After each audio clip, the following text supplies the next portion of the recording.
contested election outcome?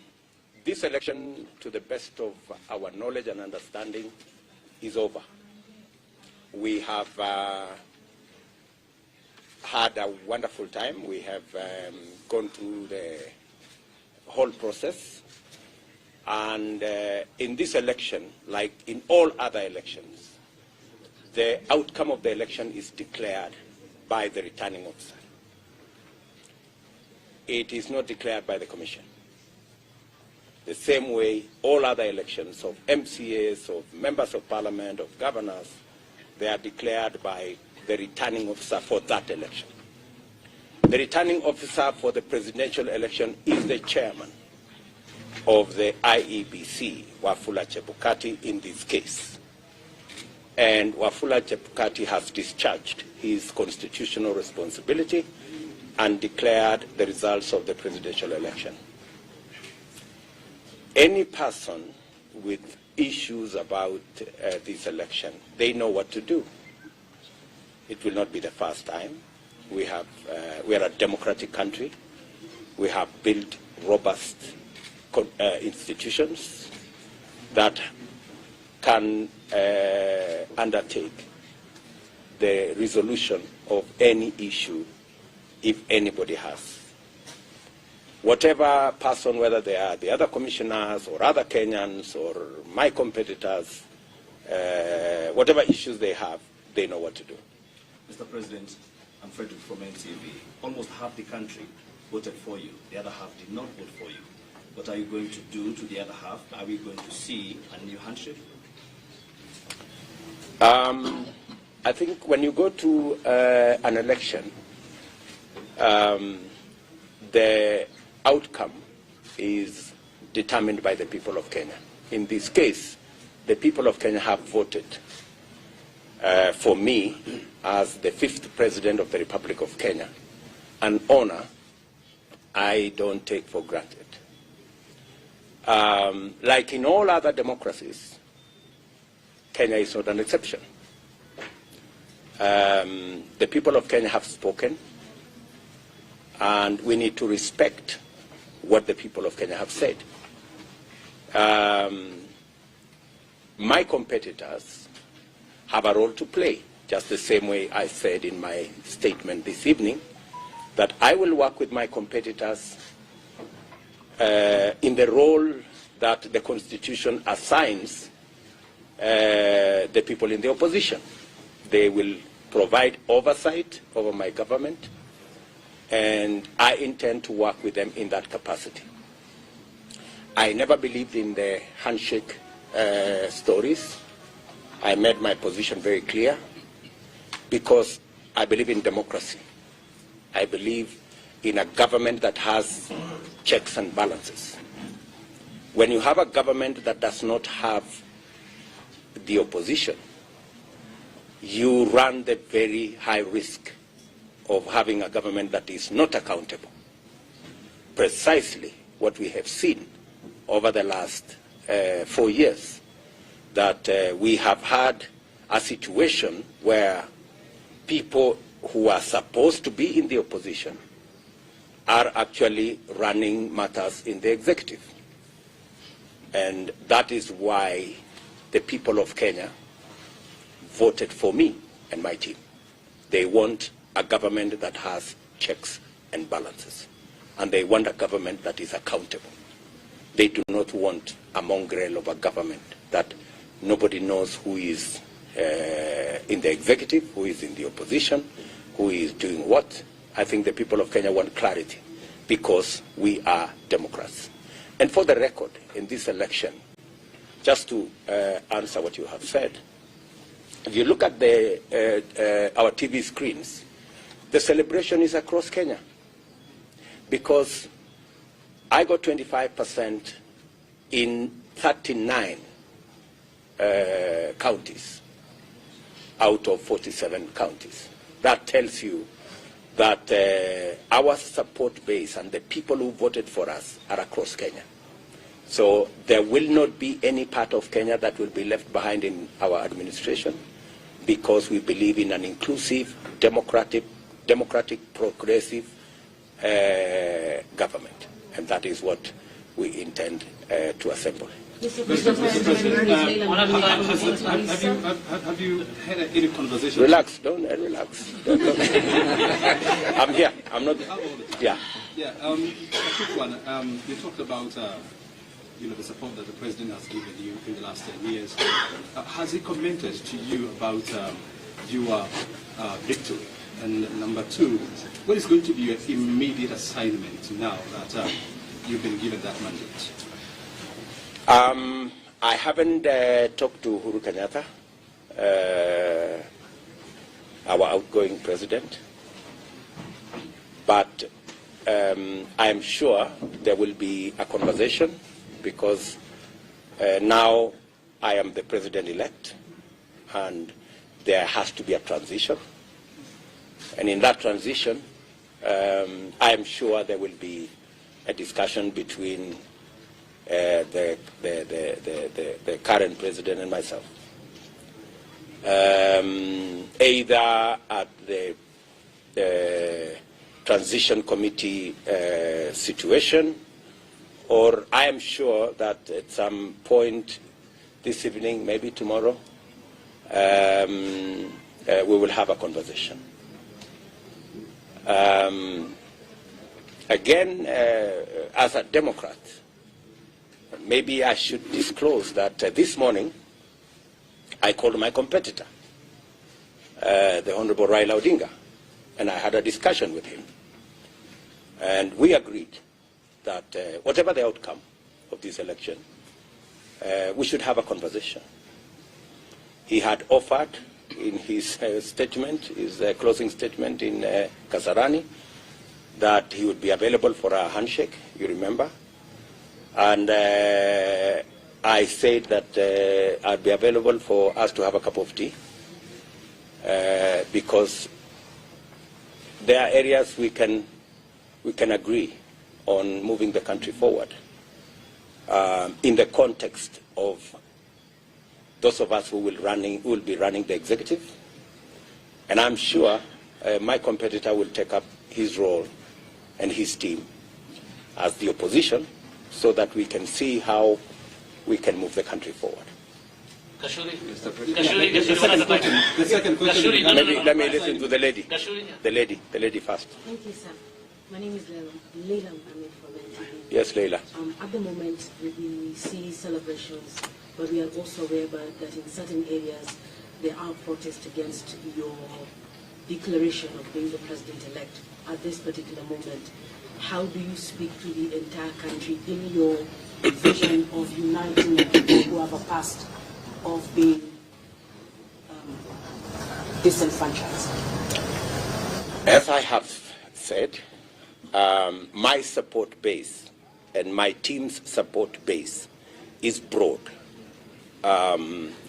We obtained 25% of the vote in 39 counties.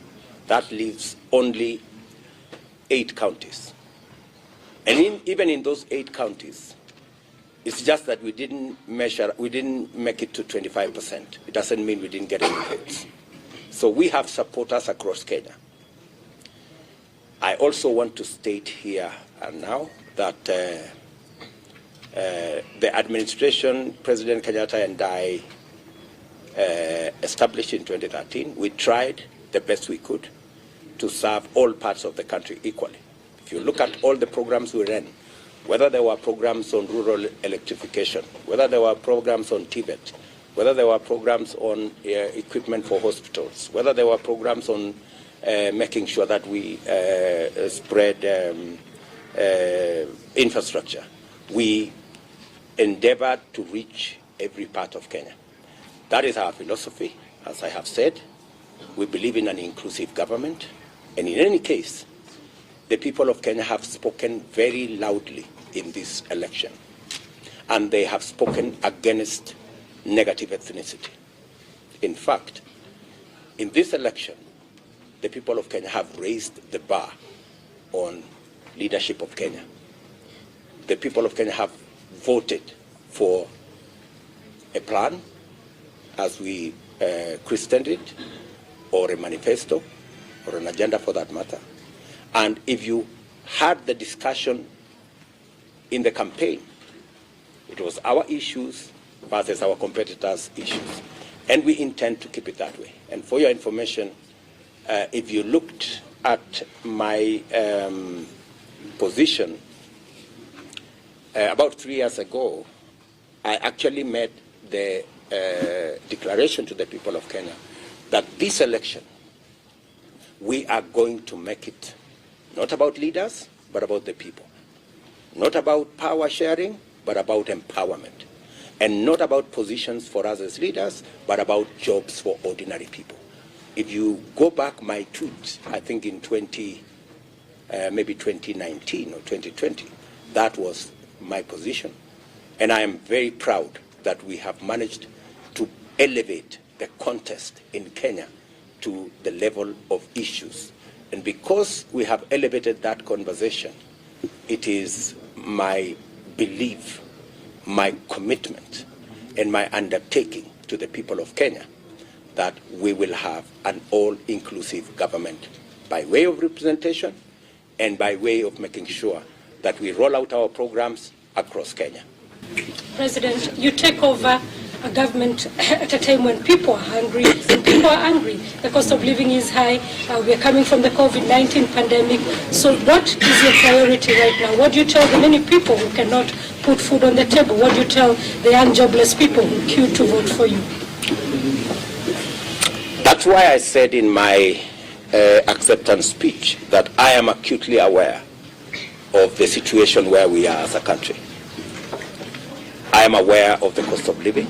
I am aware of the situation with the young people of our country. And that is why I made those very pertinent issues part of my campaign and part of my platform and part of what we intend to do as an administration. These are issues that are dear to the people of Kenya. And that's also why I said we do not have the luxury of arguments left, right, and center. We intend to hit the ground running. I am preparing myself that on day one of swearing in as president, when I have the legal power to do things, I have lined up a couple of executive orders on what I intend to do to get the country moving and to get the situation in the country under control. President, you, at this point, as you are elected president at this point, we recall the 2017 that the courts have precedence, despite the fact that you are saying it's over. In the spirit of democracy, should your competitor move to court, are you in any ruling that maybe a run of repeat of elections, democratically, will you respect such a decision? Should it come your way at this point? As I have said, I'm a Democrat. I believe in the rule of law. I respect all our institutions. That's why our team, as you observed in Bomas here, wanted to give the IEBC as an institution the opportunity to discharge their mandate. Our competitors, I don't know whether they share with us that kind of belief, but as a Democrat, we will respect, just the same way we have respected the wishes of the people of Kenya in this election, we will respect every other decision of any institution because we are believers in building our institutions, and we are strong believers that it's only the rule of law that can take this country forward. Yes, Gashuri? Yes, congratulations. What would, in your opinion, be the highlights of the campaigns that you've conducted? And to Kenyans, millions of them who witnessed the scenes that you saw at Bomas just before your declaration as president-elect, and maybe they are anxious tonight, what would be your message to them? I think the highlight of this campaign was the fact that for the first time, this campaign was not laced with ethnic, regional biases. that both teams, on our side and on their side, were largely had a national face, largely, which is really a step in the right direction. And the fact that we prosecuted issues that I am convinced that the reason why the people of Kenya voted for me and my team is because they identify with the issues that we prosecuted. What happened this evening is an unfortunate situation. I think it is an attempt by our competitors to roll back what we have achieved as a country. I think Kenya has moved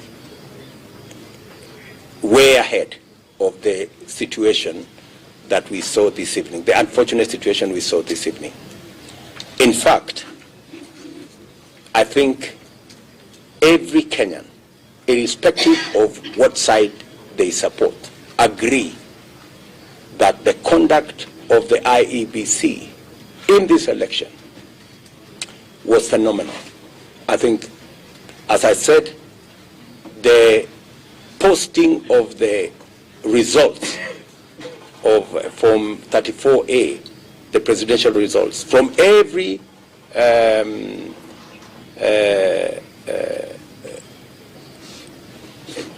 place, every polling station, every polling station, the posting of those results from every polling station was a stroke of a genius. Because I think within six hours of the counting of the votes, I think almost 80% of the results were available on that portal. And I am yet to come across anybody who says that what they saw in the portal is not what was declared at the polling station. There is not yet a single person who has said, I was in this polling station, what was declared is not what is on the portal. So I think the fact that the portal was available for every Kenyan to tally the results, first to check the veracity of the results. If you voted in polling station X, you would go to the portal and that polling station X would show you whether those were the results that are declared or not. And secondly, the fact that the IEBC has taken time. We voted on Tuesday. Today is Monday. They took time to accommodate as many people as possible, whatever issues they may have had. I think the IEBC has really bent over backwards to accommodate everybody. And unfortunately, I think there were people who did not want these results to be declared because, surely, even as we came to Bomas, it is only somebody from the moon who did not know the results. Let's be honest with one another. All of us here, with a simple calculator, just with plus and minus, you tally the results. You didn't need a complicated, you didn't need algorithm, you didn't need square root, or all those other complicated things. You just needed a simple calculator and you could add, and the elections were, I think, every institution or every organization that bothered to tally the results came to the same conclusion. Whether it is Ruto'S, whether it is Al Jazeera, whether it is NTV, whether it is Citizen TV, and all these other people, everybody arrived at the same results. So I don't really know what the argument is all about. When we came to Bomas, I think everybody knew the results. So we just came to fulfill a constitutional mandate that it has to be declared by the chairman of IEBC. Otherwise, in terms of results, surely good people. All of us knew what the results were. President-elect? Yes. Could I ask a question? And then we'll come back to this lady. Yes, I have two quick questions. The Yes. first question is this. Do you intend to keep your promises on the campaign trail? All of them? Do you intend to do that? And the second question is, from where you sit right now, is this your vindication that everything is possible? Well, if I didn't believe in what I went out to canvass with the people of Kenya, I wouldn't have gone out there. I intend to keep every commitment, and my team and I have worked out on every detail of the commitments we have made. We have costed the commitments we have made. We have arranged them in terms of what is urgent, what is medium term, what is long term. We know what to do in the first 100 days. We know what to do in the first 3 months. We know what to do continuously until I think we have a program up to the second year. So we intend to keep all our promises. As I speak to you this evening, we have indicated that it is not the deep state and the system and all these other stories. It is the people of Kenya who ultimately hire or fire governments. I think that is the vindication that we all have arrived at. I remember the biggest question that I used to be asked by my supporters is, we are going to vote for you, but we understand there is a system under deep state that will not allow you to be president, that will steal your vote. And I kept on assuring them that I was the deputy president. If there was a deep state, I would know. If there was a system, I would know. And I think today, all the narratives around the deep state and the system have come to naught. I think people now know that it is the power of their vote, as is provided for in the Constitution, that the people of Kenya, they have it is their vote is what is sovereign, is what determines whether we have a government or which type of government and which type of leaders and who gets elected. It's the people. I think, bottom line, not that there were no attempts. I think with the time, you will know all these games that have been going on around Bomas. I think that will come out with the time. But ultimately, the people of Kenya have been vindicated that they are the ones who decide. Yes, madam. Sorry. Just one moment. Mr. I'll come to you. My name is Njeri Kigamba from Kyoto FM. When you had the debate, you talk about the insecurity in some parts of Rift Valley, and you try to help and solve the insecurity issues. Now being the president and elect in the Republic of Kenya, what plan do you have to solve the issue completely? We have a costed, time-bound plan on how to secure Kenya, especially the areas along the Kerio Valley, between Baringo, West Pokot, Elgeyo Marakwet, Samburu, Turkana, which are the real problem, or hotspots, if you allow me to call it. We have a clear plan on what we need to do in that area. And as I have told you, we have arranged them in terms of what is immediate, what can be done now, and what can be done further down the road. And we will shortly be letting the country know the steps we are going to do to keep our commitment to the people of Kenya, and of course secure the lives and property of Kenyans. That lady has been just one. Sorry. You have said that the conduct of the Electoral Commission was phenomenal, but we have seen this evening that 4 commissioners have dissolved the outcome of the presidential election. They say that the process was opaque towards the end. What do you make of that? And how do you feel being declared president-elect in the environment that we witnessed in that auditorium today? This election, to the best of my knowledge, And I believe a majority, the largest majority of Kenyans, know that there was no other outcome of this election. It didn't matter who was looking at it.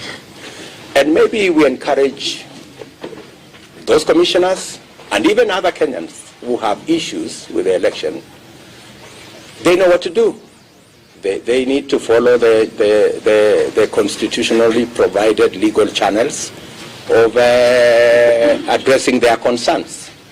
So what I am very happy about is that this election was the most transparent ever conducted in the Republic of Kenya. And I believe majority of Kenyans share those views with me. I think even, as I said, even as we came to Bomas, I mean, everybody knew what the result was. You know, maybe the people who are disappointed this evening is the people who erroneously believed in the deep state or the so-called system, and they honestly believe that the results could be changed. Unfortunately, it's not possible to change the results, and it's not possible to change the will of the people of Kenya. The IEBC, do you think that places any legal question mark on your declaration as President-elect? And you mentioned that you think that the scenes of chaos we saw this evening were designed to roll back your victory. Can you explain to us how do you think, what do you think the intention of those scenes were that they might force you to roll back this election victory? No, I said that the scenes you saw this evening, not a rollback of my victory, because my victory is in the public domain. I think to roll back our progress as a country, you know, since we slipped in 2007, we have made a lot of progress as a country. In 2013, in 2017, in 2022, I think we made huge strides in the right direction. And so I think it was an attempt to try and take us back to where we came from. The people of Kenya made a commitment that we won't go back. And I am persuaded that we will not go back. We will go forwards from where we are today. The four commissioners, when you say they are a majority, the people of Kenya voted. The commissioners are not supposed to vote. They're just supposed to declare the results. And it's not the commissioners to declare the results. It is the returning officer.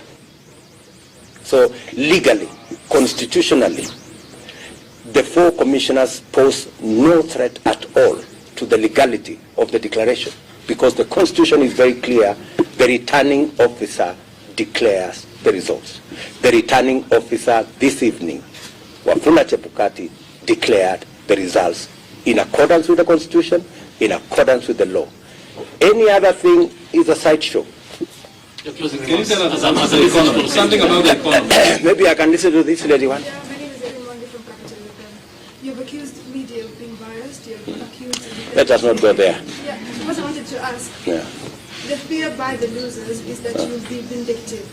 Some have said they will flee this nation. You will become the president of this nation. What assurance do we have that you will not be vindictive? I think those are figment of imaginations of people who are running away from their own shadows.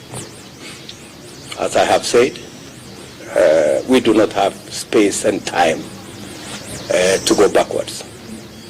We want to move the country forwards. We have huge responsibilities. We have 5 million young people out of school, out of college. They don't have jobs. We have 4.5 million people who cannot put food on the table. We have a serious famine situation in Kenya. We have issues of health. We have our hands full.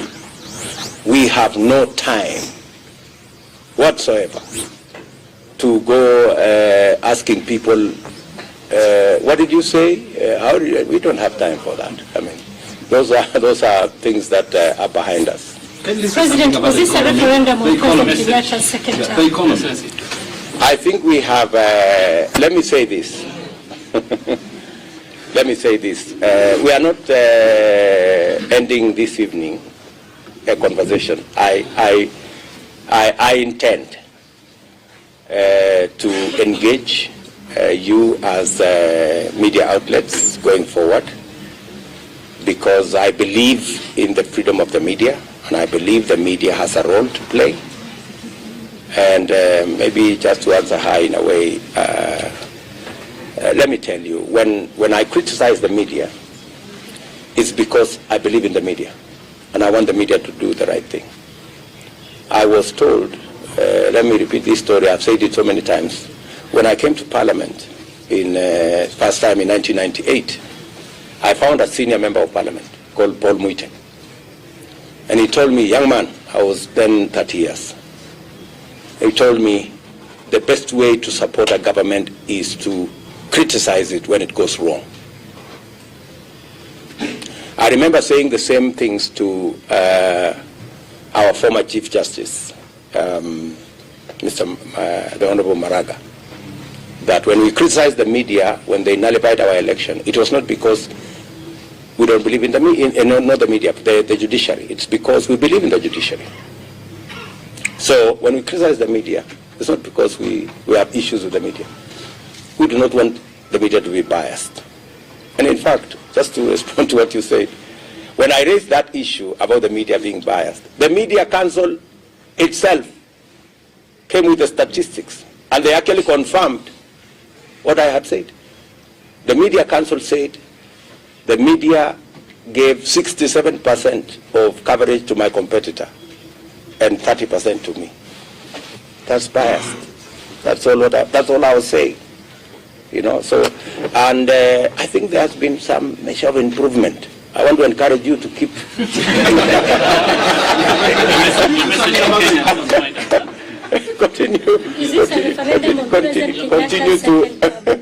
continue to be even. You know, we want you to criticize us when we go wrong, criticize our competitors when they go wrong, balance your coverage, and let's have a free and fair media.